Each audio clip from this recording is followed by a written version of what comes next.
கரண்டி மாவுலதான் இட்லி ஊத்துறோம், ஒரு கரண்டி மாவுலதான் தோசை ஊத்துறோம். இட்லி இருக்குல்ல, இட்லி அது ஆண்கள் மாதிரி குறுகிய வட்டத்துல இருக்கும். தனக்குன்னு சுயநலத்தோட வாழ்வீங்க.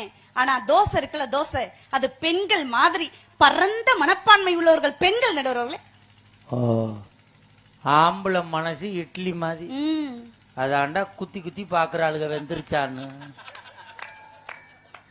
பொம்பளை மனசு தோசை மாதிரி. ஆமா நடுவர்களே, இட்லி எடுத்து பாரு, ரெண்டு பக்கமும் வெள்ளையா இருக்கும், வெள்ளந்தியான மனசு.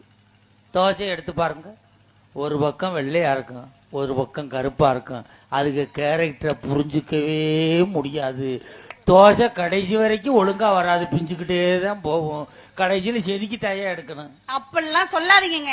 இறைவன் பெண்களுக்கு ஞானத்தை வைத்தான் தெரியுமா? அப்ப ஆண்களுக்கு என்ன சாணத்தையா வைத்தான்? எங்க மங்கையராய் பிறப்பதற்கு மாதவம் பண்ணணும் தெரியுமா? அப்ப நாங்க ஆம்பளையா பிறக்கிறதுக்கு ஐயச்சதனமா பண்ணிட்டு எங்க மனைவி அமைவுதான் இறைவன் கொடுத்து வரோம். அப்ப புருஷ அமையில புறாக்கள் கொடுத்து வரோமா?